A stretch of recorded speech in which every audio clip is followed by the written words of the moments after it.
할렐루야. 하나님의 은혜가 이 시간 우리들 모두에게 임하기를 주의 이름으로 축원합니다.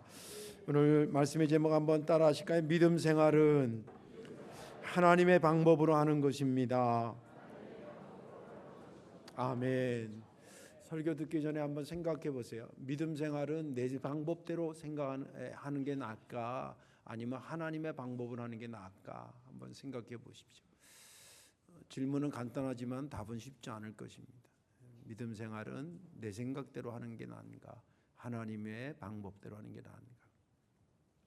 오래전에 제가 화성에서 목회할 때에 아주 개척교회였을 때입니다. 교회 예배당이 17병밖에 안 됐을 때니까, 그리고 청소년부 아이들까지 해서 한 20명 채 안 됐을 그때였습니다. 어느 날 주일날 예배 드리는데 어떤 청년 여자 자매가 예배에 참여했습니다. 그러니까 온통 목사의 시선은 거기다 가 있는 거죠. 어디서 왔을까? 계속 올까? 뭐부터 시작해서 그렇게 예배를 끝났습니다. 인사하는데 어디서 왔냐 그러니까 우리 그때 동네에, 우리 그 교회 동네에 작은 공장 같은 회사들이 많았거든요. 그 회사에 다니는 다 그러면서 인사를 하고 얼른 그냥 가더라고요. 그리고 이제 다음 주일이 됐습니다. 목사가 예배 인도하면서 또 신경이 쓰일까요, 안 쓸까요? 올까 안 올까? 그런데 딱 온 거예요. 너무 반가운 거예요. 그래도 예배 드리고 이제 하면서 한 번 두면 얘기가 점점 하고 한 3개월 정도 됐을 때 우리 교회 등록을 했습니다. 등록하니까 이제 예배 마치고 같이 밥도 먹고 이렇게 여러 개 하더니 물어보니까 고향이 강원도 함백이에요. 정선 안에 있는 면이 하나 있는데 그 함백입니다. 탄광촌인데 거기에 광부의 딸로 태어나서 5 여자 자매만 5이 그 집이. 그리고 아버지가 광산에서 사고 나서 돌아가시고 엄마가 홀어머니가 이 딸을 5을 키웠습니다. 근데 아주 신앙생활을 너무 예쁘게 반듯하게 잘 제대로 하고 있었어요. 그런데 이 자매네 가정이 어려우니까 이제 고등학교를 졸업하고 대학을 못 가고 고등학교랑 이렇게 회사랑 이렇게 연결이 돼서 이제 그쪽 화성에 있는 회사로 취직이 된 겁니다. 그래서 이제 우리 교회로 온 겁니다. 근데 바로 온 게 아니라 물어보니까 그 함백에 있을 때에 어느 교회를 다녔냐면 교단적으로는 장로교회를 다녔나 봐요. 근데 장로교회 목사님이 보내면서 이제 축복 기도하면서 뭐라 그랬냐면, 야, 너 화성에 가면 반드시 장로교회를 가라. 왜 그런지 모르겠는데 아무튼 그런 거예요. 반드시 장로교회를 가라. 그래가지고 이 자매가 거기 이제 화성에 와서 보니까 우리 동네는 감리교회 우리 교회하고 침례교회 2군데밖에 없었거든요. 그러니까 찾으니까 없고 그 옆에 동네는 거기가 감리교 텃밭이라서 감리교만 동네마다 있어요. 그러니까 이 자매가 버스를 타고 수원에 나간 겁니다. 목사님이 장로교를 찾아가라 그랬어요. 그래서 수원에 가서 이제 장로교를 다닌 겁니다. 근데 한 뭐 정확히 모르겠지만 한 2, 3년 다녔는데 회사가 점점점 이제 좋아지는 거예요. 그러니까 시간이 점점점 하니까 그 관리하시는 분이 그 책임자가 나쁜 분이 아니라, 야, 회사가 이렇게 좋아지고 일손이 모자르니까 너 하루 이렇게 주일날 온전히 이렇게 쉬게 했는데 미안하지만 2시간 외출증을 끊어줄 테니까 2시간 안에 가는데 오고 가는데 30분 그리고 예배드리는데 1시간 그렇게 해서 좀 갔다 오면 좋겠다고 이렇게 한 겁니다. 그러니까 이 자매도 회사가 잘 되는 게 나쁜 건 아닌데 주일을 다 하려면 좋겠는데 정 그러니까 알겠다 그러고 이제 2시간짜리를 티켓을 받고 2시간에 어디 갈까 하다가 동네에 있는 교회밖에 못 가는 거예요. 그래서 이제 할 수 없이 내키지 않은 발걸음으로 저희 교회로 온 겁니다. 이제 오다가 이제 한 주 하다가 이제 그렇게 된 거더라고요. 그래서 너무 재밌게 신앙생활하고 이제 그랬는데 한 1, 2년인가 지났는데 이 자매가 목사님 고민이 있다는 거예요. 그 무슨 고민이냐니까 회사가 더 잘 됐대. 그래가지고 2시간 외출하는 것도 그분이 나쁜 의도로 한 게 아니라 2시간 외출하는 것도 네가 특근으로 해서 좀 이렇게 근무를 하면 어떻겠냐 이 제안을 했는데 회사를 생각하면 그래야 되는데 또 자기 신앙을 생각하면 그건 또 안 되고 이런 갈등이 있다고 저한테 얘기를 하더라고요. 그래서 그럴 때 이제 목사가 필요한 거 아닙니까? 그래서 자매가 주일날 교회 오는 걸 그렇게 원하지? 아유 당연하죠. 전 주일날 교회 안 오면 안 돼요, 목사님. 그래 그러면 그 책임자한테 진실하게 얘기해라. 내가 1년이 한 주가 154시간인데 그 시간 중에 2시간을 교회 가서 있지 않으면 일주일 내내 내 마음이 불편합니다. 그럼 불편한 가운데 일을 하면 능률도 많이 안 오를 거고, 차라리 2시간을 저한테 허락해 주면 내가 예배드리고 기쁜 마음으로 일하겠습니다. 그리고 정 필요하면 야근도 하겠습니다. 그렇게 내 얘기처럼 네 얘기처럼 하라고 가르쳐줬어요. 근데 이 자매가 또 목사 말을 잘 들어. 장로교 목사님 말도 잘 듣고 이제 감리교 목사 말도 잘 들어. 그래가지고 이제 기도하고 책임자한테 가서 제가 이만저에서 이렇게 쭉 자기 얘기처럼 한 거예요. 그랬더니 이 자매가 평상시에 농땡이 피우는 자매가 아니거든요. 내가 볼 때는 굉장히 똑똑해요. 이 대학 갔으면 진짜 학위까지 할 정도로 먹죠. 나중에 이제 얘기지만 이 결혼해서 딸이 지금 서울대 음대 나와서 프랑스에 지금 피아노 유학가 있어요. 아주 잘 됐는데 그 본인은 그랬거든요. 아주 똑똑하고 일도 깔끔하게 잘해요. 그러니까 회사 직원이 놓치기 싫으니까 가만히 들어보니까 또 그 말도 일리가 있거든요. 그래서 그러면 내가 너 특별히 그렇게 알겠다. 그리고 이제 2시간짜리를 해서 그게 회복이 돼서 그 다음 주에 못 올 줄 알았는데 왔어요. 신앙생활 예쁘게 잘하고 열심히 일하니까 회사에서 이제 직급이 올라갔어요. 직급이 올라가니까 자기가 이제 컨트롤할 수 있는 범위가 넓어졌잖아요. 거기 회사가 이제 고등학교, 그렇게 시골에 있는 고등학교 아이들 연결해가지고 직원이 이제 되는 그런 케이스인데, 자기 밑에 후배들도 계속 오는데 비슷한 고민을 하고 있는 애들이 있는 거예요. 그래서 그 자매가 방패막이를 해가지고 데리고 와가지고 우리 교회 20명 모이는 교회가 청년부를 전도해가지고 한 7, 8명이 됐어요. 이 정도에서는 아멘을 좀 하셔야 됩니다. 잘하셨어요. 그 이후에 이 자매가 잘못됐으면 제가 간증을 하겠어요. 그 이후에 시간이 없어서 다 못하지만 그 자매를 보면서 떠오르는 생각이에요. 믿음 생활은 내 방법대로 하는 게 아니에요. 좀 불편할 수도 있고 또 괴로울 수도 있지만 철저하게 하나님의 방법으로 하는 것임을 믿으시기 바랍니다. 오늘 본문은 민수기에 있는 말씀이죠. 민수기는 백성의 수를 센다 그런 뜻입니다. 그리고 히브리 말로는 광야에서 그런 겁니다. 그러니까 광야에서 합치면 광야에서 하나님이 백성의 수를 센다는 겁니다. 이거는 몇 명이냐를 알고 싶은 인구 조사적인 차원만 있는 게 아니라 나는 제대로 된 내 백성을 찾고 있다, 그 뜻입니다. 만약에 여러분들 집에 강아지가 새끼를 낳아서 12마리라고 해보세요. 그러면 저녁 되면 그 주인 되는 여러분들이 강아지 수를 셀 거 아니에요. 하나, 둘, 셋, 넷 세는 것은 뭐예요? 찾는다는 거예요. 찾는다는 거예요. 그리고 찾는다는 의미는 뭐냐면 좀 더 깊이 들어가면 나는 내 백성을, 제대로 된 내 백성을 만들고 싶다, 그런 뜻이에요. 그런 배경 안에서 오늘 본문이 시작이 됩니다. 하나님께서 모세를 시내산으로 불렀어요. 출애굽해서 홍해 건너고 광야로 나왔을 때 그를 부릅니다. 그리고 40일 금식을 시킵니다. 그리고 그에게 준 것 선물이 두 가지인데, 하나는 성막, 교회를 짓는 성막의 청사진을 줬고요, 설계도를 줬고, 두 번째는 십계명을 줬습니다. 우리가 통상 말씀이라고 말하는 십계명을 줬습니다. 그래서 부사렐과 오홀리압이라고 하는 사람을 데리고 이 성막을 잘 지어요. 그리고 성막이 딱 만들어졌을 때 오늘 본문이 시작되는 겁니다. 성막이 딱 만들어졌는데 갑자기 구름이 성막을 다 덮습니다. 그리고 그 구름 안에는 불 같은 것도 같이 포함되어 있었습니다. 그리고 이것이 처음 만들 때 딱 임재하더니, 그리고 항상 성막 위에 구름 기둥과 불 기둥이 있기 시작했습니다.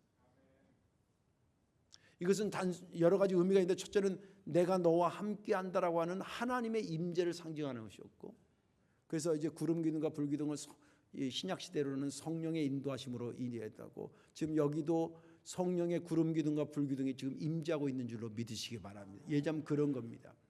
그렇게 하고, 이것이 이제 중요한 것은 뭐냐면 거기는 영원히 머물 곳이 아니니까 가나안 땅에, 약속의 땅에 가야 되잖아요.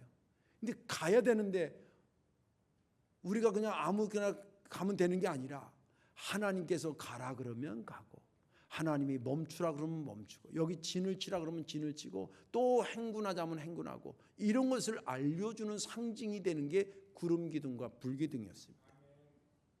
그래서 이 불 기둥이 움직일 때는 뭘 내가 이런 걸 하고 싶고 막 이러더라도 너희는 그걸 멈추고 바로 뒤따라서 내가 지시하는 것으로 따라, 여호와의 명령이 임하면 그 명령을 따라 너희가 행진하고, 여호와의 구름 기둥과 불 기둥이 거기 머물면 거기에 머물고, 이것이 너희들의 생각보다 길게 머물러도 불평하지 말고 길게 머물고, 너희 생각보다 너무 빨리 움직인다 그래서 불평하지 말고 빨리 따라 움직이고, 그렇게 하라고 내가 너희들에게 이 구름 기둥과 불 기둥을 주니 백성들에게 그렇게 가르쳐라.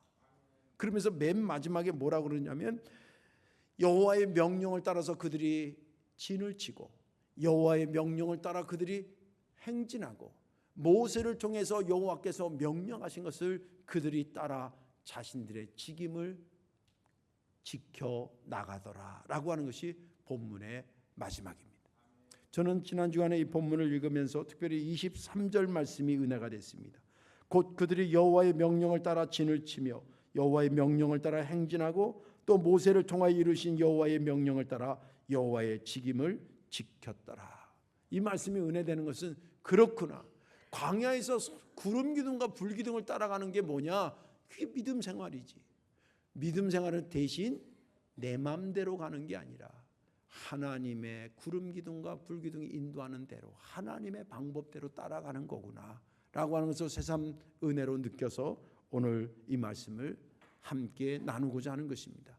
말씀에 저와 여러분들 다 은혜 받으시고 이런 믿음 생활하시는 여러분들인데, 철저하게 하나님의 방법대로 믿음 생활해 나가시기를 주님의 이름으로 축원합니다. 자, 그러면 왜 믿음 생활은 하나님의 방법으로 하라 그러느냐는 거예요. 내 방법대로, 내 편한 대로, 내 생각대로 하면 안 되냐? 안 되고 하나님의 방법대로 하라는 거예요. 왜 그럴까요? 그 첫째 이유는 믿음 생활의 시작과 끝을 하나님이 주관하시기 때문에. 믿음 생활뿐만 아니라 내 인생의 시작과 끝도 그분이 주관하십니다. 여기 여자로 태어나고 싶어서 여자로 태어나신 분 손 들어보세요. 그랬다고 또 나는 여자로 태어나고 싶었는데 남자로 태어났다고 여자로 바꾸는 그런 미련한 것들이 요새 문제잖아요, 사회적으로. 남자로 태어나고 싶은 사람 손 들어보세요. 아무도 없잖아요. 근데 태어났더니 남자고 태어났더니 여자예요. 우리가 이 땅을 떠날 거 누구든지 다 알지요. 근데 언제 떠날지 아는 사람 손 들어보세요. 궁금하면 제가 알려드릴게요. 기도해 봐서. 언제 떠날지 떠나는 건 아는데 언제 떠날지는 아무도 몰라요. 내가 태어난 것도 자의적이지 않고 내가 이 세상을 떠날 때도 자의적이지 않아요. 그럼 누구에 의해서 되어진다는 거 아닙니까? 그 누구가 누구냐는 거예요. 하나님에 의해서 되어지고 하나님에 의해서 되어지는 거예요. 믿음 생활 역시도 마찬가지예요. 이스라엘 백성들의 믿음 생활이 본격적으로 언제 시작되냐면 출애굽에서 홍해 가르고 그리고 광야에 딱 섰을 때부터 시작됩니다. 오늘 읽은 본문의 15절에 이렇게 기록되어 있어요. 성막을 세운 날에 구름이 성막 곧 증거의 성막을 덮었고 저녁이 되면 성막 위에 불 모양 같은 것이 나타나서 아침까지 이르렀으니, 이 15절이 중요한 것은 믿음 생활이 시작됐다라고 하는 것을 알려준다는 것이 굉장히 중요해요. 그거 뭐로 알고 있냐면 성막을 세우고라는 말이에요. 성막을 세웠다라고 하는 것은 뭐냐면 우리도 그렇잖아요. 믿음 생활의 시작이거든요. 우리도 그렇잖아요. 교회 예수 믿고 믿음 생활을 시작한 거가 여러분들 언제부터예요? 대부분 특별한 경우 아니고 교회에 오면서부터. 그죠? 교회 오면서부터 믿음 생활을. 이스라엘 백성들에게 성막은 교회거든요. 예배당이거든요. 예배당이 세워진 다음에 그냥 건물로 끝나는 게 아니라 거기에 하나님의 구름 기둥과 불 기둥이 임했다라고 하는 것은 이 지금 지어진 것이 그냥 지어진 게 아니라 의미 있게 지어졌다는 거예요. 무슨 의미입니까? 이스라엘 백성들에게 믿음의 시작 됐다는 알려주는 거예요. 그 첫 번째 단계에 하나님 주신 것이 뭐냐? 믿음 생활을 시작했으니까 여기 우리 희승이 이제 군대 가지만 얘 군대 가면 제가 입을 옷, 잘 자리 그 다음에 운동회도 운동장 다 줍니다. 다 공짜야. 왜? 제 군대 생활을 부르신 이가 국가이기 때문에 제가 군대에 오는 순간 군대에서 되어지는 모든 것을 누가 하게 하시냐면 군대에서 다, 나라에서 다 하게 하시는 거예요. 이스라엘 백성들을 출애굽시켰습니다. 가나안 땅에 데려간다고 하나님 내리고 나왔습니다. 이제 광야를 통과해야 되는 그 시점에 성막을 지었습니다. 여기서 이들이 해야 될 모든 것들, 그것을 하나님이 주시는 겁니다. 하나님의 방법으로 주신다는 거예요. 그 주신 것이 두 가지인데 하나는 성막과 그 다음에 십계명이었습니다. 왜 주셨냐면 이스라엘 백성이 출애굽은 했어도 하나님을 섬긴 적이 없어요. 방법을 몰라. 그래서 성막을 통해서 너희들은 하나님 앞에 죄를 회개하고 그리고 하나님 앞에 예배하는 존재가 돼야 돼. 그래서 언제 어디서 무엇을 어떻게 드리느냐를 가르쳐 준 게 레위기예요. 이해가 되시죠? 그걸 가르쳐 준 거예요. 성막을 지으면서 바라보라고 성막을 지은 게 아니에요. 성막에 와서 하나님 앞에 예배하고 죄를 회개하고 그리고 예물을 드리고 말씀을 듣고 이러라고 준 거예요. 그 다음에 하나님께서 두 번째 준 게 뭐냐면 십계명입니다. 십계명은 너희들이 하나님에 대해서는 어떤 자세를 가지고 살아야 되는지, 두 번째는 사람에 대해서는 어떤 자세를 가지고 살아야 되는지, 이거를 가르쳐주기 위해서 주신 것이 우리가 흔히 말하는 십계명의 형태로 이어지는 게 성경 말씀 아닙니까? 교회 오면 다 성경 말씀 주는 거예요. 예. 그런 것처럼 하나님께서 성막과 그리고 십계명을 허락하셔서 너희들이 이 말씀 가지고 지키고 여기 와서 예배드리면 너희가 내가 원하고 너희가 잘 되는 하나님의 백성이 된다는 거예요. 민수기가 그런 거라니까요. 여기 와서 예배드려라, 이 말씀을 지켜라. 누구 방법이에요? 하나님께서 지금 방법을 가르쳐 주는 거예요. 두 번째 단계가 있었습니다. 두 번째 단계는 항상 단계라는 얘기는 그 전보다 조금 더 어려워지는 거지요. 실제 또 어려워지는 것이에요. 왜 어려워졌었냐면 지금 이 두 번째 단계는 뭐냐면 가나안 땅에 가는 과정을 소개하고 있습니다. 그러니까 성막과 십계명이 한 자리에 그냥 있는 게 아니에요. 또 광야에서 살려고 하나님께서 성막을 거기다 지은 게 아니에요. 예. 이스라엘 백성은 출애굽한 것은 광야에 살게 하기 위해서가 아니라 약속의 땅에 데려가기 위해서 지금 광야에 거쳐가는 중이에요. 광야에서 계속 움직여 가야 돼. 근데 이 광야에서 움직여 간다는 것 자체가 쉬운 게 아니에요. 말같이. 왜 그러냐면 여러 번 말씀드렸지만 광야에는 왜 광야인지 아세요? 비가 안 와서 광야예요. 비가 안 오니까 뭐가 없어요? 물이 없고, 물이 없으니까 사람이 살 수 있어요, 없어요? 못 살고, 사람이 안 사니까 길이 있어요, 없어요? 길이 없어요.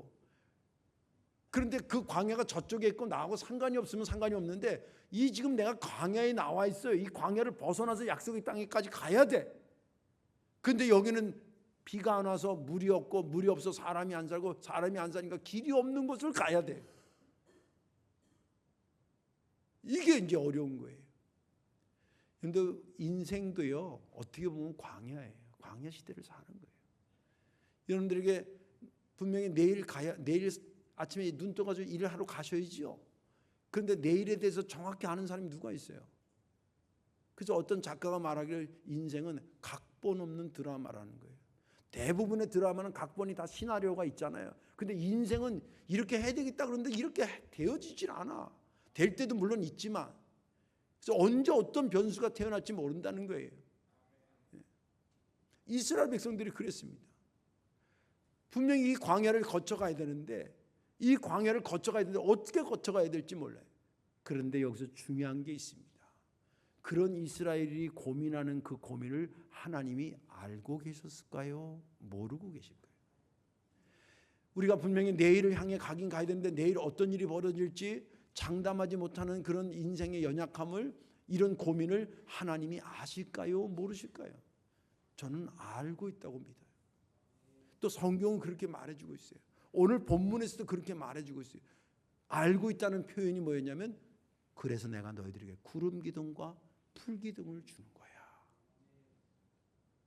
이 구름 기둥과 불 기둥은 바라보는 것도 있고요. 그 다음에 하나님이 임재한다는 상징도 있고요. 그리고 가장 더 중요한 것은 얘가 영적인 내비게이션이에요. 요즘으로 말하자면 이리 가라면 이리 가고 저리 가라면 저리 가고 여기 잠깐 저 있으라면 여기 있어야 돼요. 내 생각엔 빨리 가고 싶다. 아니에요.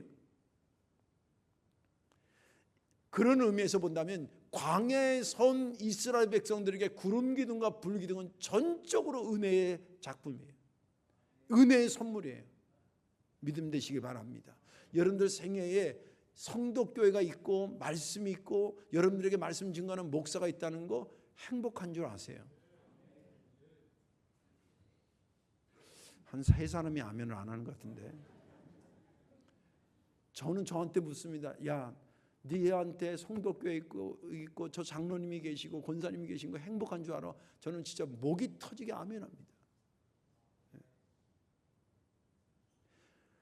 은혜로 구름 기둥과 불 기둥을 주셨는데 그 은혜를 바라보면서 이스라엘 백성들이 할 수 있는 게 뭐예요? 해야 되는 게 뭐예요? 그거 보여준 대로 따라가는 거예요. 보여주는 대로 따라가는 거예요. 광야라고 하는 것은요, 빨리 가는 것도 중요한 게 아니에요. 늦게 가는 것도 중요한 게 아니에요. 우측으로 가냐 좌측으로 가느냐도 중요한 게 아니에요. 광야는 하나님 따라가는 거예요. 왜? 내일을 알 수 없기 때문에. 그러니 누구 방법대로? 하나님의 방법대로 가요. 아까도 얘기했죠. 인생은 광야를 걷는 것 같은데 이 광야를 걷기 때문에 나를 인도하시는 그분의 방법대로 따라가야지. 잘난 척하고 막 아무 데나 막 가면 안 된다는 거예요. 예. 믿음 생활은 철저하게 하나님의 방법으로 해야지 자기 방법으로 하는 것은 안 됩니다. 그것은 자기 인생을 사는 것뿐이지 믿음의 생활을 하는 것은 아닙니다. 참 명심하셔야 됩니다. 예. 자기 방법대로고 하나님 너 왜 네 방법대로 하냐 그러면 거기 자꾸 구차하게 변명하고 합리화시키지 마세요. 아니 목사님이 하라는 대로 살면요 나 인생 거덜나요. 아유 오라는 거 다 가면 난 내 시간 없어 어떻게 살아요? 여기 젊은 분들 잘 들으세요. 진짜 빨리 가는 것 같죠? 똑똑하게 가는 것 같죠? 합리적으로 가는 것 같죠? 저도 좀 머리가 멍청한 편이 아니에요. 그래서 고민이 많아요. 나름대로 똑똑하다는 소리 많이 들었어요. 그래서 내 머리로 막 해본 적도 한두 번도 아니에요. 돼지게 얻어맞았어 하나님한테. 그냥 하는 말, 말씀이니까 하는 말이 아니에요. 내 삶을 말하는 거예요. 내 방법대로 그럼 내 방법은 필요 없냐? 있어요. 그것은 하나님의 방법을 어떻게 효율적으로 할까 때 내 방법이 동원되는 거예요. 하나님의 방법을 제거해놓고 내 방법대로 한다? 아니, 오늘 여기 성경에 나오지 않았지만 다른 본문에 이런 말씀이 있어요. 광야에 같이 나왔는데 그 엄청난 약속의 땅에 보장받았는데 광야에서 계속 지 방법대로 자기 불평하고 막 이러다가 결국 지 믿은 대로 못 들어간다 했더니 못 들어갔어요. 안 들어간 게 아니라 그렇게 하면 어떻게 들어가냐고 뭐 어떻게 하면 되냐고 그거 우리 안 된다고 그 결국 안 됐어요. 근데 안 될 것 같아도 아유 하나님이 하시는데 어려운 알아서 하시겠어. 그래 따라갑시다. 그런 사람은 들어갔어요. 그 사람 미련한 사람 같아도 그 사람이 똑똑한 사람이에요. 똑똑한 사람 같아도 이 사람이 미련한 사람이에요. 학교 생활은 선생님 말씀을 잘 들어야 되고요. 병원의 환자는 의사 선생님 얘기를 잘 들어야 되고요. 믿음 생활은 하나님의 방법을 잘 들어야 돼요. 간단해 원리는. 학교 가서 선생님이 나한테 뭐라 그러면 그 학교 가지 말아야지. 병원에 가서 의사 선생님 말을 안 들으려면 병원 가지 말아야지. 교회 와서 하나님 방법이보다 인간의 방법이 좋다고 하면 신앙생활 못하는 거지요. 구원은 받을 수도 있지만 이 땅에서 주시는 하나님의 축복을 못 누리는 거예요. 하나님의 방법 왜 그러냐? 내 신앙의 시작과 끝을 그분이 주관하시기 때문에 나보다 나를 더 잘하시는 하나님의 방법대로 여러분들이 미련한 것 같아도 그 방법을 따라가시기를 주의 이름으로 축원합니다. 자, 그러면 어떻게 하는 것이 하나님의 방법대로 믿음 생활하는 것일까? 그 첫째는 하나님의 명령에 최우선순위를 두는 거예요. 23절을 읽어드릴게요.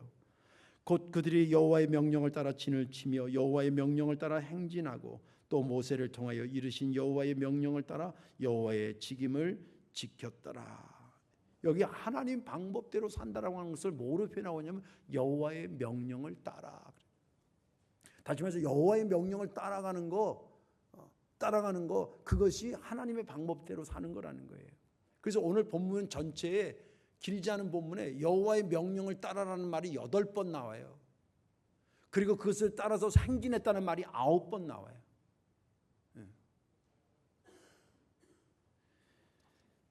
하나님의 명령을 따라서 살려고 그러면 그것을 최우선순위로 두지 않으면 힘들어요. 최우선순위로 두셔야 됩니다. 당시 이스라엘 백성들에게 최우선을 둬야 될 이유를 한번 말씀드려 볼게요.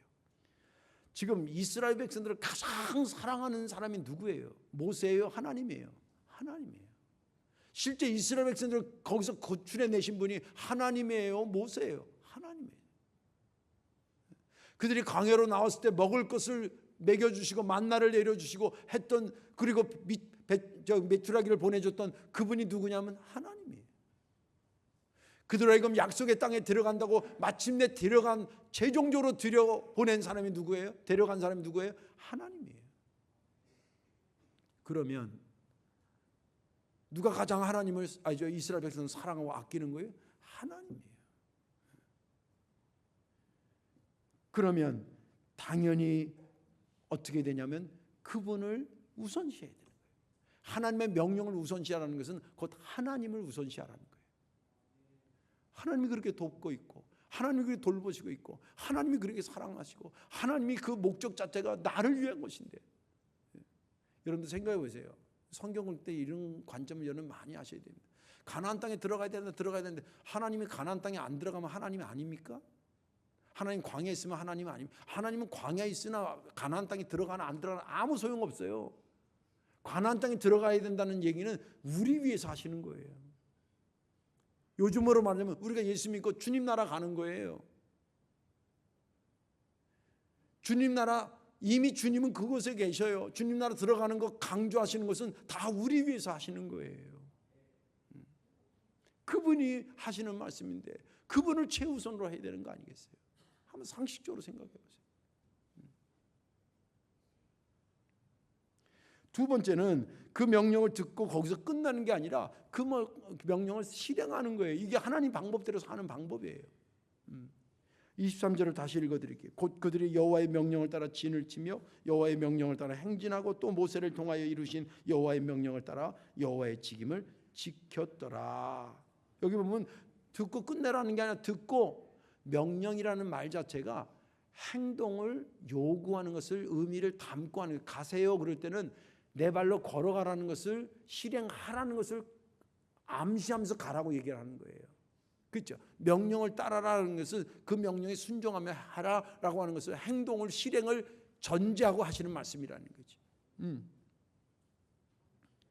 그런데 이게 생각하기 쉽지 않다는 것 제가 더 잘 알아요. 하나님 명령하셨는데 따르면 되는데, 구름 기둥과 불 기둥 예를 들자면 움직였어요. 지금 이제 행진하라는 거 아니에요? 근데 그때 막 내가 하필 재밌는 걸 하고 있어. 저는 딴 때는 다 별거 없었는데 우리 엄마한테 원망스러운 게 하나 있어요. 뭐냐면 우리 어릴 때 왜 그런지 모르겠어요. 땅 따먹기 하는 게임이 있었어요. 알아요? 요만한 조그만 걸 탕 하면 3번인가 하면 내 땅 되는 거예요. 그날따라 엄청 잘 되는 거예요. 친구랑 하는데 막 이렇게 했는데 막, 그래서 막 치고 땅은 줄어드는데 내 땅은 점점 늘어나. 막 신났는데, 영석아 밥 먹어. 아 잠깐만요. 이거 저건데, 야 너 늦게 오면 네 밥 없어. 근데 저희 때는 밥 안 준다는 게 가장 큰 형벌이었어요. 뭐 세상 없어도 차라리 때린다 그러면 맞는데, 너 밥 안 줘 그러면 만사 제껴놓고 가야 돼. 아버지가 부르면, 어머니가 부르면 내가 여기 막 좋은 거 하고 있는데, 그날따라 막 재밌는데 목사가 지랄맞게 전화하고 있어. 이러면 안 된다 이 말이에요.